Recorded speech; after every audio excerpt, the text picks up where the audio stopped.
2.000 soci e oltre 6.000 ettari di vigneti nel Veneto orientale. Questa è Vivo Cantine, cooperativa che nonostante qualche incertezza legata alla situazione internazionale ha aperto il Vinitaly nel segno dell'ottimismo.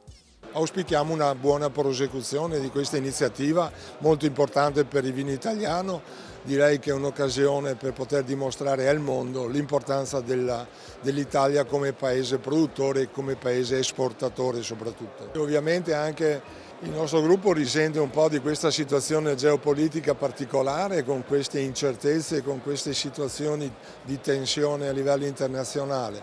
In questo momento auspichiamo che si possa trovare politicamente una soluzione al problema che consenta di poter andare verso una pace permanente, questo è il caso di dirlo, perché il mondo economico ha bisogno di una pace continua e permanente.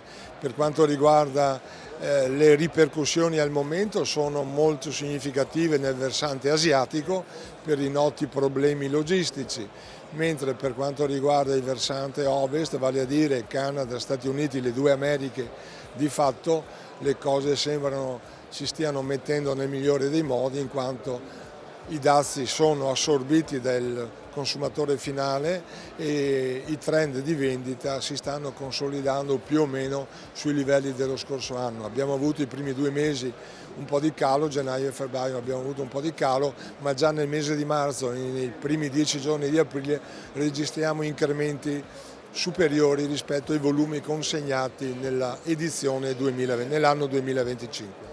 Il sistema Prosecco, che per noi, per il nostro gruppo è un sistema è un vitigno, una denominazione molto importante, ha registrato nel mese di marzo un incremento rispetto al marzo 2025 di oltre il 6%, 6,5%.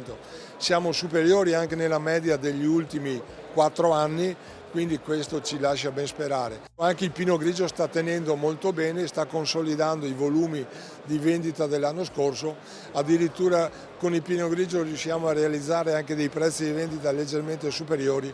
Insomma, in questo contesto veramente difficile rimaniamo comunque ottimisti.